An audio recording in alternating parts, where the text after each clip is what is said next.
This will be a day long remembered. Now I am the master.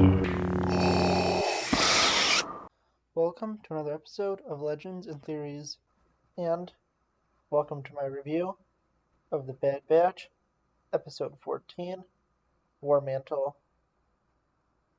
And after, a episode that wasn't as good last week, but was still good, we finally returned to another great episode where we have an epic finale set up by this, which is almost certainly going to be a two-part one. And from what I heard from, I believe, the composer, I think online, this was a while ago, I think before the show even released, the finale was supposed to be very emotional, and I am very excited to see it. But, that stuff is for next week and the week after. So let's go right in, reviewing War Mantle. And this was such a good episode. Definitely not the best of the show. I still think that is, the one where Crosshair confronts them. It was Reunion, I believe. I think that's the one I said is the best one. It was either that or the one before with Rex. But definitely, I love those episodes. And those with the premiere have definitely been in the top three, since they have aired. And it's been very incredible. And I am very excited.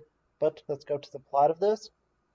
And there is a clone, and at the time is currently unidentified.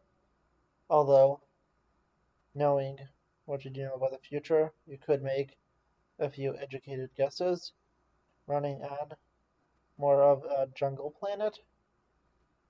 And at first I was kind of hoping it'd be more of a Scarif, which could have been interesting, especially with that being where Mantle was first mentioned in Rogue One. But it wasn't, and I'm still fine with it. And while watching, I think that it was very interesting. And once we learn they send a distress signal, Rex is able to answer and goes to the Bad Batch for help, since he is currently occupied, which I'm guessing is going to tie in to what happens next episode and how they have to meet up with Rex. And that was just so interesting, and I want to see what Rex is up to. And we'll probably learn next episode, but definitely seems that he was in a battle. And the Bad Batch really isn't sure, especially because they're on a job for Sid right now. But Echo really gets his first time to shine, saying that he trusts Rex, and if he says it's important, then it is. And really, this is probably the most major, develop Echo has had since Season 7 of the Clone Wars, since it's mainly been focusing on the new characters. But this definitely was Echo's time to shine, and although this show is essentially following, I would say, Hunter and Omega as, the main characters, Echo still is there, and it's really nice for him to be doing even more, and to definitely be the one kind of, I would say, maybe taking Omega's role a little in this episode, wanting to do it because it's right, and because he trusts Rex, who is a very close old friend of his. And we continue on where they land on the planet to go find the clone, and they're eventually led up to the top of a mountain where there's a very cool mountain base built into it, and we see a very cool sight. Well, multiple cool sights. We see Republic commandos well, really now Imperial Commandos, so clone commandos, and you get a very fun, interesting cameo later in this episode from Scorch, I believe. I haven't actually fully played Republic Commando, but I did watch other reviews and saw him as Scorch. And I believe I do have his action figure, which I got for I think for like my birthday when I was younger from a friend, and that was cool to have. But that's not really to talk about. I think I will be talking about action figures soon, but not immediately. And I mean soon on the channel, not in this video. And of course they go to try to infiltrate, thinking that it's a lost cause. Echo says that they have to do it. Then they took risks like that before to save him, and he believes that no clone should have to go through being held against their will, especially considering what the Confederacy systems did to him. But I want to take a quick look at the new Stormtrooper's armor, which is so cool. And looking at this, it's such a nice armor. I think it looks really nice, and I honestly just want to get one of the toys of this because it looks such a cool suit.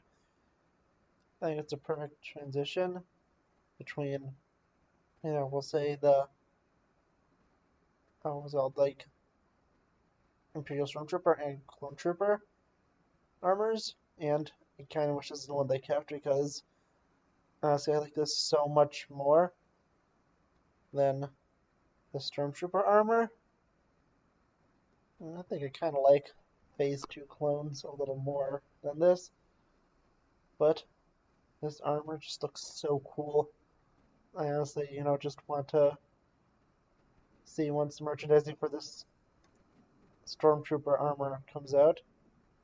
And this also kind of confirms that the scene in Clone Wars finale takes place a while into the future, because it seems very unlikely that this armor was created by, Lucasfilm and Dave Filoni and everyone if it was only going to appear for a few episodes before it was changed over to Stormtrooper armor. But I still think that this looks so cool, and I definitely want to get some version of this, to just see, and I kind of really hope LEGO makes a minifigure of it. But let's go back to our review after I figure out where I was before I started getting so excited over this. So I will continue on now. And yeah, I think that this was very good to see Echo having that development and wanting to, be able to get more clones saved from suffering the fate he did. And after infiltrating the base and rescuing who we now learn as Gregor, who was probably, the best guess, since knowing, of course, clones that disobeyed and were at least close to Rex, we knew that it would either most likely be Wolf or Gregor, or maybe it could be Hauser trying to escape from an Imperial prison put on the planet. And since it was, kind of dark, you couldn't tell exactly. But after having confirmed it was Gregor, it was definitely cool. And it was nice to see him, but also to start to see his insanity play into it, because, you could hear how he's kind of, saying things in more of a crazy voice and is acting a little more like Wrecker, although it is understandable since we'll see this in Rebels, and he was in a deadly crash and then blown up, like he mentioned in this episode during the Clone Wars. Honestly, I'm wondering how he was even found by the Imperials, because, he did, was believed to be dead, and I also thought that maybe he would have just snuck off and worked with Rex. But a few things I'm interested in is to see how Rex knew him before, or if he met him after. And especially that's weird since there was kind of a hologram of Rex shown back in that one arc that he was first introduced in, and he only really recognized him as looking like him, but didn't know him. So I'm interested to know how they met, and well, they met before this because you know that they have met by rebels, but I'm interested to see how they met up to this point, and I'm guessing that next episode he is going to have to help them, including with Rex and a few other people. But also, I'm thinking that it's also interesting to see how he didn't really have his commando armor, which falls in line with his appearance in Rebels, where he doesn't have clone commando armor, and this kind of explains it because he escaped. He was in some kind of, basic armor, but he didn't have the commando armor or the helmet or anything. And after he's rescued, they try to escape. Tech tries to use clone codes to, you know, go and make a diversion, but since Empire stopped using them, he just sets off an alarm, and they are forced to try to escape. They're pinned down by, many clones, including Scorch, and they are able to knock them out, but they are, keep having to get cornered and have to escape through the vents. But they are, kind of surrounded. They're at the edge of a mountain and have to get Wrecker and Omega there to pick them up. And I know some people are thinking I haven't talked about the cameo and stuff, but I'll talk about that after. And after, getting to the end of it, they are able to pick up a few of the Bad Batch, since Omega and Wrecker were on the shuttle most of the episode, and they're able to get Tech on board and Gregor. Tech is able to take over the controls from Omega, and Ganke is able to save the day by having Omega plug him in to power the ship up, although he is damaged later on even more. They are forced to, go back because they can't leave Echo or Hunter by themselves, but with the increasing amount of commandos, stormtroopers, and more coming up on them, we now learn that they definitely aren't going to make it out completely, without any consequences. And although Echo is able to get on to the ship, Hunter is knocked off, is able to survive a fall down the mountain, using his skills to be able to slow his fall. But Hunter tells them to get out of there, because he knows that he's caught, and trying to reassure Omega, saying he knows he can make it out. But he's surrounded by a bunch of Republic commandos, or Imperial commandos now. We'll just say Clone Commandos because I just keep thinking of the game title. And he is then arrested, put in a cell, and Omega says that they have to go back, but the Bad Batch know that Hunter has sacrificed himself, and I was wondering who was going to be captured, because I felt like someone was going to be, and I felt like they probably weren't going to do Omega again, although there was a chance, and I felt like Omega was going to be the one who decides to break her promise to go back to Camino to save someone.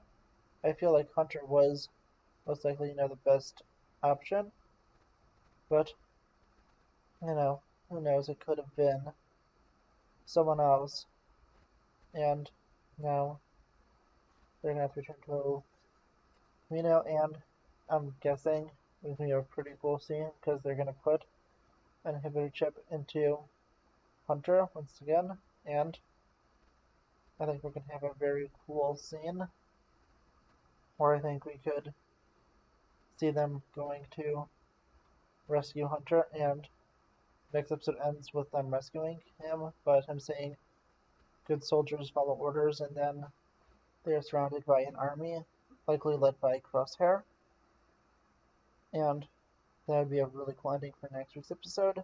But now let's go talk about the Camino plotline, which was a small story in this, the side story, and this was pretty interesting. The Kaminoans officially have their contracts canceled, and now they are trying to, get off the world because they know the Empire is going to not let them continue. But they are caught, and it seems that Lama Su, I believe his name is going to be executed or imprisoned by the Imperials. But Nalase, who honestly I think maybe even have betrayed him, so she can both keep herself alive and try to protect the younger clones, and she does seem to have empathy towards them. And knowing that Hamasu doesn't, it definitely is interesting, and I want to see what's going to, happen. And I definitely think that this is, a pretty interesting storyline. I want to see what happens with that, and if some kind of clone rebellion does happen next episode or the episode after, and that would likely be started by Nalase, and I'm guessing that if Lamasu isn't killed, he'll probably be imprisoned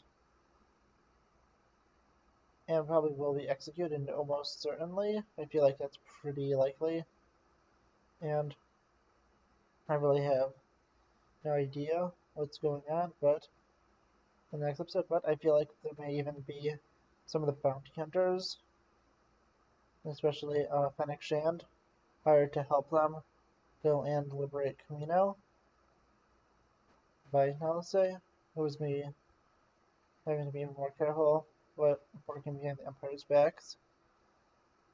And I think that it will be very interesting. I just really can't wait to see what's going on. I'm so excited for next week's episode. And honestly, I just have to say I'm very excited. Once again, I quickly announce, content for next week. As I mentioned in my video earlier in the week on Wednesday, I will be releasing, and I'll be confirming this now, a video of Reign of the Sith, Act 3, with Battlefront footage played over it. And then on Wednesday, I'm going to have, another video. It's not going to be an exact surprise. It's going to be, me saying something about, my announcement to try to get my subscriber count up. And finally, for the channel on Thursday, I don't know exactly which one I'm going to do. I'll probably do some kind of either Middle Earth content, because I want to get at least, one or two videos out. Or I might do something about something that's bugged me for a while, how the quality of action figures have been going down. Which was kind of alluding to earlier. And that's a video I want to make about them. I'll be waiting a little bit. And who knows, I may have some LEGO reviews out next week, because I don't know when the sets are coming in. I, of course, said I already have the Bad Batch Shuttle pre-ordered, and, well, I think I said tomorrow night, but that's, from one recording. It'll really be kind of tonight / tomorrow morning. I'm going to be up to get those two sets. I might say that in the video from yesterday, because I just filmed these like back to back, so I don't remember exactly what I said. But yeah, looking at it, I am very excited to get those sets in, and I do have reviews up to September, and those are the only ones that are going to have the old, intro and outro. Well, not really old, but like, not this new one, because they're already filmed, recorded, and uploaded to YouTube. So I don't really feel like, just taking them down just to change the, intro and outro. So I'm, gonna keep that like the way they are. But look for this new both intro with the one ring and the outro with a slightly, modified ending. Kind of like, ramble like about, subscribing and everything. And with a new box and whatever circle I added in to kind of like highlight the both in both the recommended video and that to subscribe. And honestly, I'm pretty excited for the rest of the content. I just cannot wait. I do hope you have been enjoying my content. And for other videos, I think I'm going to also be recording soon kind of more of an overview about me of what if the founding Avengers were comic accurate in the MCU. So, I mean, it will be Tony Stark, Bruce Banner, Hank Pym, Janet Van Dyne, and Thor. So I'll be releasing that the week after with my what if footage. Well, what if review, a review of the Arrowverse for its returning week, and that week we'll also have my Long Halloween Part 2 review. This will be out on DVD. And finally, it will have any other of the maybe LEGO reviews that I didn't get. It might take me a little bit just to record those since I have a quiet day where no one's home for like maybe an hour to record. But, I'm just going to say I'm looking forward to just the rest of my content. And that's kind of, my plan for the next 2 weeks. So, I kind of doubt about that. And I will see you in the next episode of Legends and Theories. Thank you for watching this episode of Legends and Theories. Please subscribe, like the video, share the video, leave a comment, check out the video on screen, and may the Force be with you.